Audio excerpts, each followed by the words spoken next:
It's not there. Return the meeting. How do I do the stop share? There we go. Okay, I see that Colin Nates has come in. Mr. Nates has come into this, but you're a little bit late because usually we start the class at 8:15, but that's all right. You are in time to hear the story. Tell a story. And we just finished a beautiful mimer by the Rebbe, which you can see. It's here, is it? It's Halu Hashem Kol Hagoyim Tavshin Lamed Aleph. Beautiful mimer. So here's a story. Should I tell the same story I told yesterday? Because yesterday there was no microphone. Or would you rather hear a different story? Yeah, no. Tell it again. It's a good story. Okay, here we go. All right. Even embellish it. Don't do it. Do a good one. All right. There was a rabbi, a great rabbi. His name was Rabbi David of Tolna. Tolna Rebbe. And the story goes that once there was a German Jew that was a businessman. He was traveling a business and he happened to get stuck in some city. And it was in the middle of the week. He got stuck into the sun was setting and he realized he wouldn't make it to the next city. In those days, you couldn't travel in the nighttime. There was no lights on the road. So he looked for a hotel. There was a mezuzah on the door. He went in. The owner saw a rich person come in, was very happy. He said, I'll give you the royal suite. How much of is it? Says it's 10 rubles a night.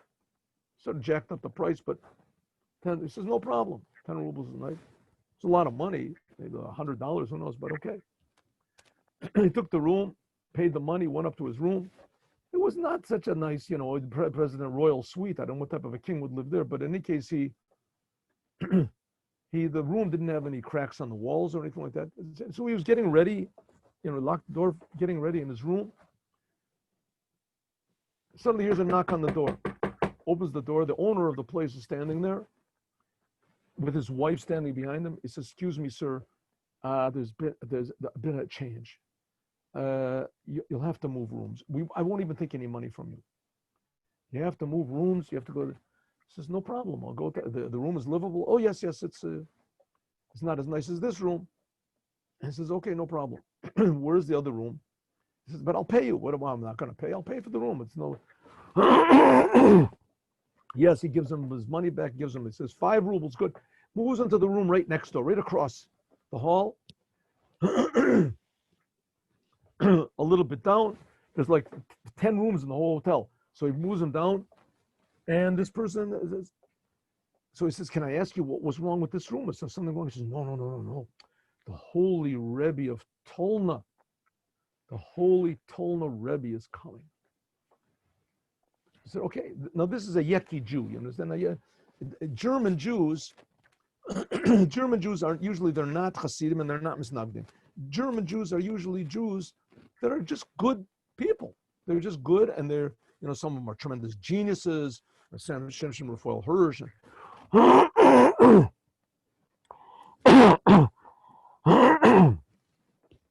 And so but in general, their thing is that they're very balanced Jews. And when you're supposed to be happy, you're happy. When you're not supposed to be happy, everything is very balanced. So he never heard, he heard before there was this thing about Rebbes and stuff like that. That was like in Poland and Russia. He was a normal Jew. And so he was interested to see what is this Rebbe. So he sort of left his door open a little crack and he sees all of a sudden this man, the owner of the place, yells out, "The Rebbe is here!" And meanwhile, before the Rebbe arrived, the man and his wife, they brought this big sort of plush chair, and they sat it right in the middle of the room, and his wife is like feverishly sweeping out the place so that it's ready for the Rebbe. They said, "The Rebbe is here." Comes up the stairs, this unusual looking person with a big fur hat on, big wide fur hat, and he's got this white stockings, and he's got a big like fur coat, and he looks sort of very royal, but he never saw anything like this before. This German Jew. German Jews are called Yekis. And this person, he has like this Rebbe has like a cane with a silver top on it, and he's walking sort of very, majestically, like every step is very important. And the man and his wife, and he's followed by he's got his helper. His helper is following this Rebbe, and the man and his wife say, "Oh, we are so happy that you are here, Rebbe. Please come in." And the Rebbe doesn't even say anything, just sort of nods to them. And he goes in the room, says, "Please close the door." They close the door. Meanwhile, as soon as that happens, they run downstairs, the man and his wife, and they come up 5-10 minutes later. They're all washed up and all clean, and they have their Shabbos garments on. And they stand in front of the door, and they knock like very gingerly on this door. And the helper says, "Yes, can I help you?" He comes to the door. He says, "Can we see the holy Rebbe?" And the helper says, "One moment, please." Closes the door. After about 5 minutes, opens the door again. He says, "The Rebbe says that you may enter." So they enter the room, and the Rebbe said, "Yes. What is it that you want?" He said, "Rebbe, we don't have any children. We've been married for 10 years. We have no children. And also this hotel, it's not succeeding. We don't know what to do. We're afraid if we close it down, we won't have a place to live. We'll have to wander around with nothing. We've saved up some money, but how long will it last us? And to take the money and to carry it with us, we're very afraid." The Rebbe said, "You want children?" "Yes, yes, Rebbe." "You want success?" "Yes, yes." 20,000 rubles. The man and his wife heard this. They almost fainted. "Rebbe, 20,000 rubles? But that's a fortune. Where are we going to get that money?" He says, "You don't have that much money? Okay, well, I'm leaving." He says, No. Rebbe, well, maybe we do have that much. Maybe it could be. Just wait a moment. Wait a moment. He said, I'm sorry, I can't wait. Let's go." No, Rebbe, I'll bring the money. We'll bring it. They run downstairs. Meanwhile, this Yeki Jew, this German Jew is looking and says, "What in the world is going on? 20,000 rubles, it's a fortune of money. How can they? The man is a robber. He's a highway robber. He's taking all this money from these poor innocent people. I got to do something." But then he thinks, listen, these people really believe in this man, and he also hasn't got any proof, that this man is alive. I mean, everything's on the table. He just wants. So they run downstairs. They come back a couple minutes, huffing and puffing with this. Knock on the door again. The Rebbe's helper, "Yes, can I help you?" He says, We're back with the money." He says, "One moment." Closes the door, opens it again, and says, "The Rebbe says you may enter." He comes in. The Rebbe just motions to the servant, doesn't say anything. He takes the bag from him, sits down, and pulls a table up in a chair. He's counting all this money, puts the coins in one thing, puts the bills in another place. And meanwhile, the man and his wife are standing there. He nods to the Rebbe, and the Rebbe says, "So it will be. You will be blessed with children, and you will be blessed with success." "Thank you, Rebbe. Thank you. They're crying. "We appreciate it, Rebbe. Thank you. Oh, God bless you, please." And they back out. So this Yeki Jew says, "Whoa, I gotta take a smoke. I gotta take a break over here. I never saw such a sham in my whole life. This man and these people are happy to give him the money. He robbed from them, and they willfully gave him their money. And they didn't. This guy's a businessman, right? He's a normal person. Goes downstairs. He lights up a cigarette. Says something. All of a sudden, he hears someone coming down. He went out like through a back door. This German Jew hears somebody coming down the stairs.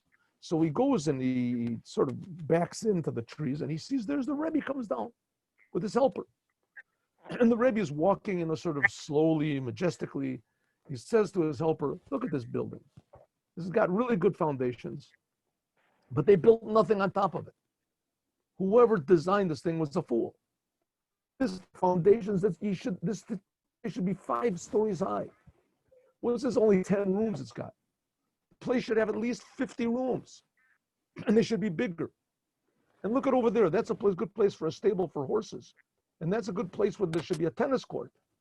And over there, that's a place where the children could play." It says this place is totally not designed properly. The German Jew is sitting there and says, "Well, this man is a businessman. He's not a Rebbe. What is going on over here?" In any case, he keeps quiet. He doesn't say anything. He realizes no matter what he's going to say, it's not going to help. So that's it. He stays the night. He leaves. 10 years later, this German Jew forgot about the whole thing. And it happened to be in his wandering around in his business that he came back to the same city. But he didn't recognize it. It would look different. 10 years is a long time. So he stops his carriage and he's looking around, sort of trying to get oriented. Suddenly he hears someone yelling, hello, hello, hello, hello, hello, hello, hello. And a little boy comes running up to him and says, my daddy wants to talk to you. He says, your daddy? Who's your daddy? Over there, look. So he goes over. There's this Jewish man, sort of an older sort of a fellow, maybe in his 50s. And he's standing there and says, hello, hello, how are you? Do you remember me? He says, remember you? Remember you from what? He says, you're in the same city. Remember, you were here 10 years ago, weren't you? I said, oh, yeah, this is the place. He says, hey, how do you like my hotel? Look. He looks, there it is. It's all marble front. It's 5 stories high. The place is busy with people going in and out.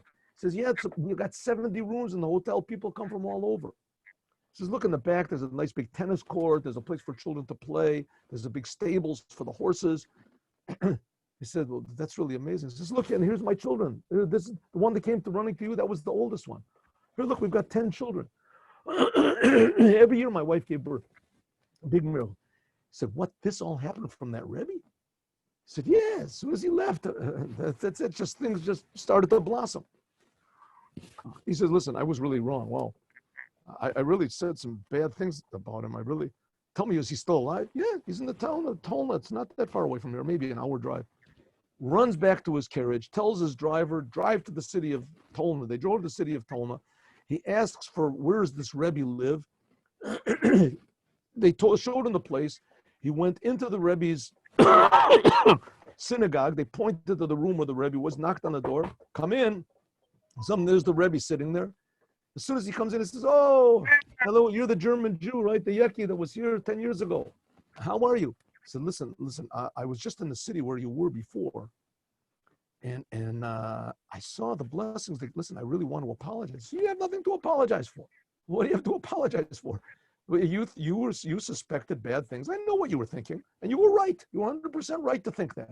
I mean, you never saw such a thing as a Rebbe. And I wanted a fortune. Of course, he said, so you forgive me? He says, of course. What's the question? I forgive you. You didn't do anything wrong. What do I have to forgive you for? You did nothing wrong. Sit down, have a seat. Would you like a cup of coffee? He says, listen, just tell me something, Rabbi. I just want to understand something. True, I was really wrong about you. Okay. But listen, if you have these powers to give blessings like you do, why did you have to take all the money from these people? I mean, it couldn't be because you need money. I see that you're a holy person. And if you really needed it, you could have asked him for the money. He'd gladly give it to you. What did you have to force him to give? The Rebbe said, listen, I'll tell you why. He said, really, you're right. I could have given him a blessing without taking his money. And if I would have asked him to give, he would have said he has 1,000, 2,000. He would have given, which is a very nice amount. He said, I would have been able to give him a blessing, yes. But with all of that money that he had, he would not be able to receive it. He was filled up. That money was his whole hope. It was his security. It was his happiness. It was his whole life. That money was his future. It was his trust. It was his past. It was all of his being. That money was his God. He said God could have given him a blessing, but he was already so full that he wouldn't have been able to receive the blessing. The only way I had to take everything away from him, then he would be able to rely totally on the Creator, and the Creator could give his blessing. And so it is now, my friends. Now we're in this corona panic, scam, whatever you want to call it, but the whole world is being ruled by fear. The whole world is being ruled by suspicion, worry. Right? It's taking away all of the positiveness that we had, everything, all the things we were sure of. You know, our synagogues, our holidays, you have to creep around like it wasn't Russia. Everything's being taken away from us. The reason that Hashem is doing this thing, even though true, it's through evil people, but the reason that he's doing it is so that we'll take our mind off of what's happening and what we were sure of and put our mind on a new way of life that Mashiach is going to bring. that the world will be filled with the knowledge of God, and everyone will be interested only in making this world a better, more meaningful, beautiful place. And everyone will see what a tremendous miracle a human being is. No one will want to harm another human being. And they'll see even more miraculous, that the only way to really do it is through the Torah. 7 Noahide commandments for the non-Jews. So the world is going through a sort of a, how do you say, give me your 20,000 rubles, I'll give you a big blessing. And may it happen as soon as possible, so the Jewish people don't go totally crazy, and that we'll be able to receive the blessings of Hashem. The way to do it is to be happy. Remember what we do have, what no one can take from us: our Judaism, our good mood, our power of defiance, our Jewish souls, the Torah, and all this Mashiach will reveal now. Have a happy holiday, everyone. Tonight we stay up all night. Hoshana Rabbah is tomorrow, and on Simchas Torah, outside of Eretz Yisrael, it's Shmini Atzeres, and then Simchas Torah. We should draw down all the big blessings of happiness for the whole entire world from now and forever. Okay. Shalom Uvracha, everyone. So tomorrow there won't be a class. Good. Tomorrow not.